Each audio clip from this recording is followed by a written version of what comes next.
All right, though. Let's get over to this Dan Bilzerian running for congressman of Florida, run for a Congress seat in Florida, bro. This is wild. Wild as hell. And he's trying to take Randy Fine of all people's seat. And you know what's so funny about him taking Randy Fine's seat? It's just like, I mean, so we're replacing a guy who outright hate Muslims for a guy who outright hate Jews. And you know what? I'm gonna be fair because I haven't really heard Dan Bilzerian say, "Oh, I just hate these Jews," but I have heard Randy Fine outright say, "I just hate these Muslims." Like, so it is what it is. So let's hear him out. Talk to us about why you've pivoted here and decided to run. And here on S.E.T Media, we do not support any hatred of any ethnicity or religious group. So hey, it is what it is. Don't feel like anybody in government is doing what is in the best interest of Americans. And I feel like they are doing what is in the best interest of themselves. And you see that with Trump. I feel like every decision that Trump makes is based on what is best for him and his ego. So you were somewhat vocally a supporter of President Trump in the past. When did that change? Well, I think when he lied about every single thing that he said that he was running for, right? Like, this is not America first. It's been Israel first. And he I'll be real with you, it's been Israel and corporation first. I remember I was talking to my man Chad when he was on here, and we was discussing, like, bro, this man went from a populist to a corporatist outright. And Chad was like, well, let me be real with you. Come on, he comes from the corporate world. That's expected. But I'm like, you're right. But when you run on being a populist and then you turn out to a straight corporatist and you're trying to do what, 50-year loans, trying to let these guys tap into, trying to let, what was it? The credit companies or the guys that you owe. Yeah, they're trying to let these guys go into your bank account and collect their, whoa, man, what was it? It was the debt collectors. Yeah, let's start letting debt collectors go inside your bank account to collect fees and all this or collect their money. And I'm like, I feel it. People got to pay their debt backs, but you're doing this during a, bro, literally an affordability crisis. Like, a lot of people like are low-key late on this stuff because of the affordability crisis that you said you're gonna fix, but instead you're gonna put a bigger problem on the American people. Like, what are you talking about? 50-year loan? That's not helping anybody. That's helping the banks. So yeah, he came in populist and went out of corporatist and is somewhat of a stooge for Israel, sadly. Sadly. He can always turn it around though. I mean, hey man, I believe in second chances and turning things around, you know, once they burn their hand on the stove enough. just has broken promise after promise. And that to me is really the crux of the issue. Like, in my friend group, if you lie one time, your word is gone. It's shot. Nobody trusts you. And I've watched Trump lie to us over and over and over again. I mean, what did this idiot tell us? He said that we had already won the war. He told us that we had complete air superiority, that we could just fly anywhere we wanted. What did they do? They shot 3 of our planes down. Everything about this war has been a complete failure. And then he completely capitulated and accepted every single one of Iran's terms. I mean, he is going to allow them to have full control of the Strait of Hormuz. Not that he had a choice, but he's lifting all sanctions. We're paying them reparations. He's lifting all sanctions from anybody that was supporting Iran. We have to remove all troops from the area. And I mean, if you look at the 10 points, it's everything that Iran wanted. Well, I mean, all that is being negotiated still, but they're allowed to enrich uranium, and they don't have to allow nuclear inspections now. So what did we accomplish? I will say, I think it's hard to argue with a single point you just made. I think a lot of people, frankly, myself included, agree with you on that. There's another element to this, which is Israel, and you mentioned Israel. And you are, you seem to view Israel as the enemy here. Could you explain? Yeah, Dan Bilzerian is speaking a bit too hastily. I mean, I'm like, hold on, bro, hold on. That like, we didn't concede to any of their demands, nothing from the 10 point and nothing from the 15 point. They just sent it to us, and Trump said that, all right, we can work a framework around this. AKA, I mean, look, you may have to lighten up a little bit on a couple of these, but we'll see what we can do. And that's what everybody's losing their shit over, is the fact that Trump said, all right, we'll do a framework. Not, oh no, we'll just go with this completely. Nah, he didn't do that. The Lord knows he ain't do that. Or bro, bro, Mark Levin would be having like a complete seizure on camera at this point.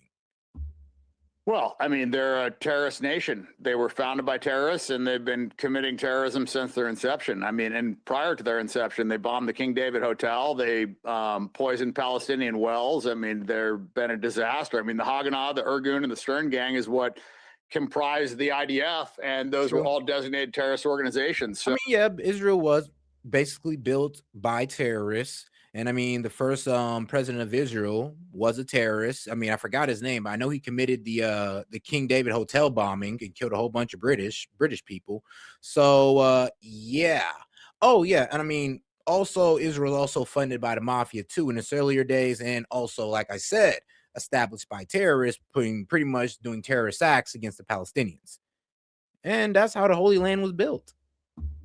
And the leaders of those organizations went on to become prime ministers of Israel. So this is a country that was founded on terrorism. They've been committing terrorist attacks. They've been committing a genocide, and we're paying for it to our own detriment. And they're dog walking us into wars. So, yeah, I don't know how you could ever view them as an ally. They've attacked U.S. warships. I mean, I don't know if you're aware of the different false flag attacks that they've committed, but it's been numerous. The Lavon affair. I mean, they bombed U.S. cinemas and British cinemas and libraries, trying to blame that on the Muslim Brotherhood. I mean, Dan, I'm sorry, I just wanted, because I know that some of the things you're talking about, and those are theories that are out there that are not proven. This is not debated. Look, there's I don't want to spend the time kind of getting into that, because believe me, there's a big response to what you just said. The bigger thing to me is that you don't seem to have a problem with Israel, just Israel. You seem to have a problem with Jews. Yeah. Well, I mean, that's a ethnocentric state, and it's being run by Jews. Well, hold on. Let's talk about the Jews in the United States, not in Israel. Okay. You so called Randy Fine. You called your opponent this fat Jew. I mean, he is fat. He's not from Israel, but I mean, and here's the thing: what kind of killed me about this is you called him a fat Jew, and I'm like, isn't that anti-Semitic? And I'm like, well, I don't know. If a white person says, "Hey, man, you're a fat black guy," I mean, I don't really see that as racist. I mean, it's mean, but it's not really race. Now, if he says you're a fat N-word as a white guy, I mean, damn. But that's not what we're talking about. He's pretty much just saying you're a fat Jew. So I don't really see that as anti-Semitic. Honestly, I don't. Called a guy in Florida this fat Jew. How is that not anti-Semitic? Well, he's a Jewish supremacist, and he puts Israel before America, and I think that he should be tried for treason. This fat Jew is anti-Semitic. Yes. Dan. I mean, that's what you say, but how about every single time that's what I know. I don't say it. I know he literally talks about how Muslims are lower than dogs. So is that Islamophobic? Yes. Yes. Yes, it is. Yeah. And that wouldn't be, that's not appropriate for him to say either. If he had said that. But he does all the time. And he tweets that. And he's a senator. Are you anti-Semitic? No, I'm not anti-Semitic. I think that, that's kind of a made-up term. I think the Palestinians are the real Semites. Term? Yes, because if you look at what a Semite is. Was Hitler anti-Semitic? What's that? Was Hitler anti-Semitic? Like I said, it's the term is focused solely on Jews, but actual Semites are the Arabs, and Palestinians are Semites as well. And they actually, AKA, is basically saying, bro, you're basically saying I'd have to hate Arab people as well, they're considered Semites as well. So you're basically saying I hate all Arab people, not just Jewish people. And you're like, yeah, and when they say anti-Semitic, they say all Jewish people. Well, I guess that's what he kind of means by it's a made-up term, because if you actually use the word how it's supposed to be used, it's supposed to encompass all Semites, but it doesn't. It just only focuses on the Jews, who aren't even all Semites, blood-wise, ethnic-wise. They have more, DNA lineage to that region than any of the Eastern European Ashkenazi Jews that have taken it from them. So, I kind of have issue with that term and how it's been hijacked to only talk about Jews. So if you want to call it anti-Jewish, then you can call it anti-Jewish. Well, I'm not going to call this anti-Jewish. When you say that this fat Jew, you could take another race and you could use another epithet, but you're anti-Semitic, Dan. What? I'm not. You are. What, bro? Come on, you just even admitted that you could take another race. I mean, you could use another group, still call them a fat black, fat white, fat chick, fat dude. I mean, fat Muslim. It's like, and it's all good. But I say a fat Jew, and now I'm anti-Semitic. Like, what are we talking about? I have Jewish friends. Oh, some of your best friends are Jewish? All Jews with one brush, but he paints all Muslims with one brush, and it's accepted. And for some reason in this country, it is okay to just blast Muslims, bash them. You look at what Bill Maher said about Muslims. I mean, it's this double standard, and I don't like the double standard. And I look at him as a Jewish supremacist. He believes that Jews are better than other people, and he puts Israel before America. And so if you've got a black friend that you don't like, do you use the N-word on him? Bro, no, hold on now. Are we comparing the N-word to the word Jew? So nigga equals Jew now? Like, what are we saying, bro? You're trying too hard, bro. You're really trying to compare the N-word to the word Jew? Oh, God. Oh, but where are we at with this at this point? Where are we going? What's the difference when you use the word fat Jew for a Jew you don't like? Well, is Jew the same as because that is not that's not, one is a slur, right? And one is and shout out to Jonah Pang for sending in the $2. I'm not sure from which country, SGD. I'm about to look that up right now. But appreciate the support. Appreciate that. describing a religion. So you had too much to say. Just wanted to show some support. You can't compare the two. Really? There's a way. How can you compare those two? There's a way you say it, Dan, that the intent is the same. It's not the same at all. So nice. One is a slur, one is a racial slur that I don't use, and the other one is describing an ethnicity. You just used it. Well, are we adults? Can we talk about a word? Sure. Hold on. Did he just drop that word? Did I miss it? It's this double standard, and I don't like the double standard. And I look at him as a Jewish supremacist. He believes that Jews are better than other people, and he puts Israel before America. And so if you've got a black friend that you don't like, do you use the N-word on him? No, I don't. Then what's the difference when you use the word fat Jew for a Jew you don't like? I'm sorry, bro, but that's not a good look. Maybe if he dropped the K word, the bird. F it. I'm referencing a bird, right? A flying kite. So yeah, if you call him that, then okay, bro. If you said that, then I ain't gonna lie, you crossing the effing line. Just like if you call a black guy a fat N-word with the hard R, you're crossing a line. But calling somebody a fat black guy or a fat Jew is, come on now, that ain't really racist. I mean, come on. It's mean, but not racist. Especially if you use it interchangeably and you can just call anybody a fat person. But shout out to my man Jet. He says that's some Ozempic level mental gymnastics by TMZ. Literally, it's like, bro, what are you saying at this point? Like, I ain't never heard the word Jew equated to the word nigga in my life. And excuse my language, but that is crazy to sit there and say that. But I mean, I guess this is what they got to do to make him look like an anti-Semite. So if you've got a black friend that you don't like, do you use the N-word on him? No, I don't. Then what's the difference when you use the word fat Jew for a Jew you don't like? Well, is Jew the same as because that is not. That's not, one is a slur, right? And one is describing a religion. Okay, they bleeped it out. Oh, okay, mom. Hey, yo. Is Jew the same as nigga? And I'm like, bro, thank you. I'm glad he said it because I'd have said it too. I'm like, bro, are we really saying that right now? You're really gonna sit here in front of me and tell me that Jew is the same as nigga? What? That calling somebody a fat Jew is the same as somebody calling somebody a fat ass nigga? F it, I'm just gonna say. So you tell me it's calling somebody a fat Jew the same thing as calling somebody a fat nigger? Like, that doesn't make no sense. I'm sorry, TMZ, but you lost it. You lost it on this one. So you can't compare the two. Really? There's a way. How can you compare those two? There's a way you say it, Dan, that the intent is the same. It's not the same at all. So one is a slur, one is a racial slur that I don't use, and the other one is describing an ethnicity. You just used it. Well, are we adults? Can we talk about a word? Was a word so offensive that that it just, you can't say it? We have to say yeah. The answer to that is yes. So I want to ask a question. People are too sensitive. Dan, I know you. I mean, people are sensitive, but if you're really going to run for Congress, you're going to face these questions on the campaign trail. You're going to face it in debates, and you have lived your life in a way that clearly those things are going to be brought up. And it's going to be legendary. I'm not going to lie. So you remember, Dan, when he was bragging about, I don't know, smoking all the weed in the world and banging like 3 girls at the same time? Like, you remember that, Dan? Great story for the guys, but I'm not so sure if it's a great story for, politics.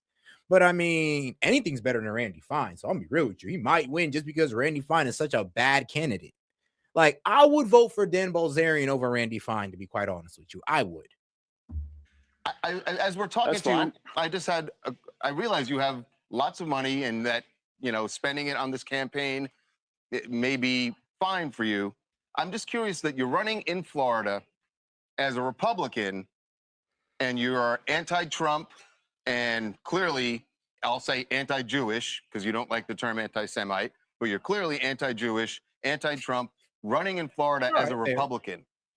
It doesn't add up like you really have a chance to win this. Why would you throw yourself into this race with all that against you? So I don't like racism. I don't like supremacist mindset. And I think that's exactly what you have with Randy Fine. And I am against everything that he stands for. I don't like putting a foreign nation before America. Look, I don't want to be a congressman. I don't want to be in government. I want to be free driving on a beach. You're running for Congress. Because nobody's doing it. Our country's being run by pedophiles. Like, nobody's operating the best interests of America. And so if nobody's going to step up and do it, and everybody's frustrated, everybody's like talking about it, but nobody's actually doing anything. So I feel like I'm in a unique position because I have a following and I am not affected by money, and I don't care about being in office. And I think the people that are going to be the best government leaders are the people that don't want to do it but feel obligated to do it, or do it because they want what's best for America. And that's what we need. Everybody else gets into office and says, oh, what can I get from this? How can I get rich? How can I help myself? How can I help my donors? Dude, I mean, shit, like Ted Cruz. According to Ted Cruz, he got in here to serve Israel. Like, I mean, at least he ain't getting there to serve himself, but to serve a whole nother country is crazy, bro. And he said that on Tucker Carlson, proudly. Can you imagine that? Just saying, you know what? I know I'm an American setter, but I really came in here to serve Israel. Like, bro should have got like kicked out of that office or that position so damn quick, bro. Like, it should have made his head spin. But no, he's still there. But it is what it is. Actually, I was seeing if I can find this one clip here to actually explain it pretty damn well. But shoot, I know we're about to close out in a second here because we're drawing on that 4th hour. But I really want to see if I can find this video, guys. And make sure to double tap that screen and like the video. And tomorrow, shoot, maybe we can watch the BB Files or something. But, I guess I cannot find that mother effer.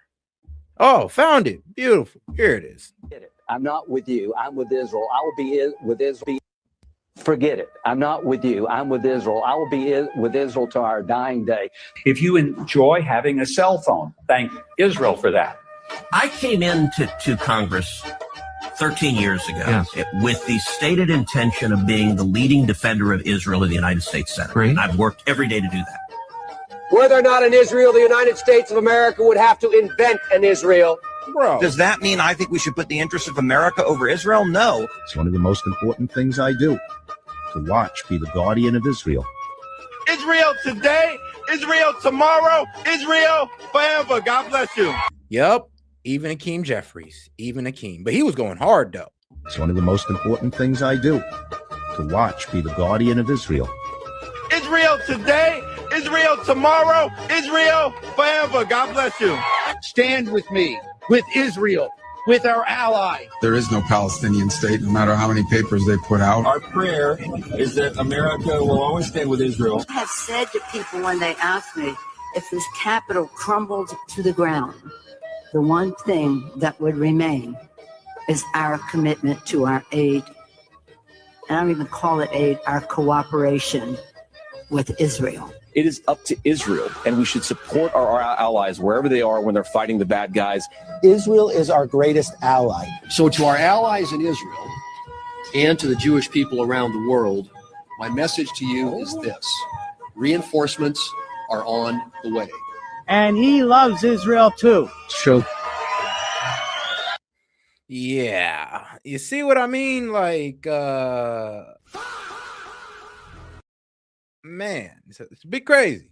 But all right, guys, we're gonna go ahead and head out on this one, man. I appreciate you guys for tuning in. Make sure to double tap that screen on your way out and like the video, and also subscribe to the channel while you're at it. I try to do these every day and appreciate the support to those who like the video and for those of you who also super chatted in. So I'm gonna go ahead and leave you guys with the word from our partners at Kalshi. You can go ahead and get in on a great deal at Kalshi with my promo code SET Media. And I'm gonna go ahead and let, well, this little ad tell the rest. All right, guys. Oh, and like I said, make sure to subscribe and turn those notifications on. But all right, guys, it's Seth from SET Media. Peace. Yo, this is Seth with SET Media, man. I'm here to talk to you about our partner, Kalshi.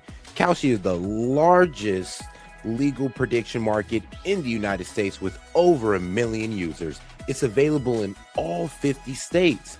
They are a real money market. People trading on what they think will happen. You can build a position and trade in and out of almost any prediction you think. Kalshi facilitates trade between people, kind of like the stock market. There's no limiting your trades just because you're winning.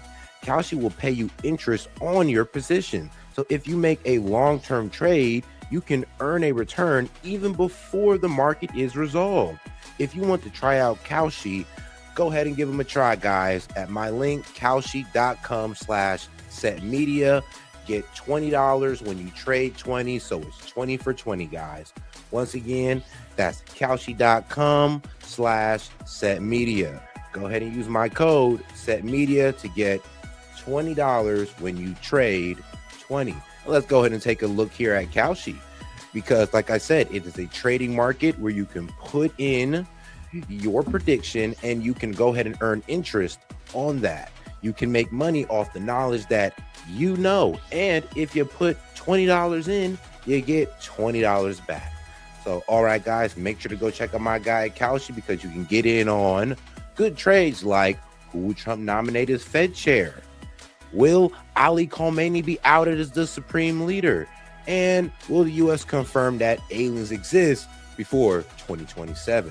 So if you want to get in on this action, once again, go ahead and go to my partners at Kalshi. Go ahead and use the link, or you can hit the QR code above and use SET Media to go ahead and get $20 when you trade 20.